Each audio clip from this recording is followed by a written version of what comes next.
mula po dito sa ating kinatatayuan, yan pong natatanaw natin, yan po yung kalsada patungo ng Tagaytay City, mga kabihero. Ayan, nakaparada na po yung isang bus ng Gold Line. Yan naman pong kalsada na yan, yan naman po yung patungo ng Amadeo, Cavite. At ito po yung Hotel Kimberly. Yan, itinayo po siya noong 2007. At dyan naman po sa tagiliran ay makikita po ninyo na nakaparada po yung ating minamanihong unit, mga kabiyahero. Mula po sa City of Tagaytay ay mayroon lamang pong distansyang 2.3 kilometers hanggang dito po sa Hotel Kimberly, mga kabiyahero. At kung magbibiya Amadeo naman po kayo patungo po ng Metro Manila ay mayroon pong distansyang 60 kilometers. So pasok po tayo at tingnan po natin kung ano po ba ang makikita natin dito sa may harapan po ng Hotel Kimberly, mga kabiyahero.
Mayroon po sila ritong basketball court, horseback riding, may farm, may gazebo.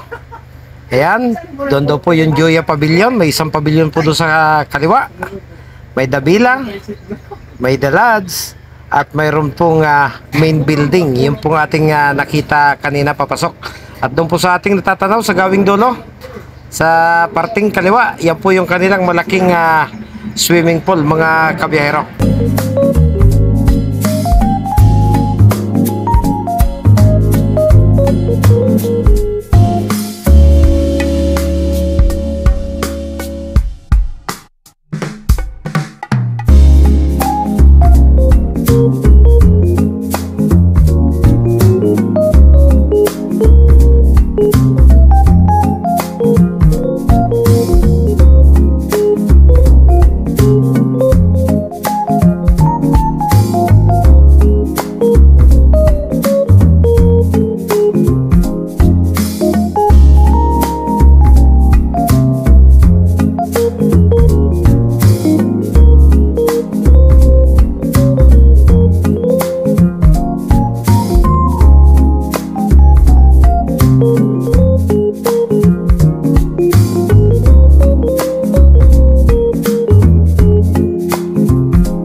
Bye! Salamat!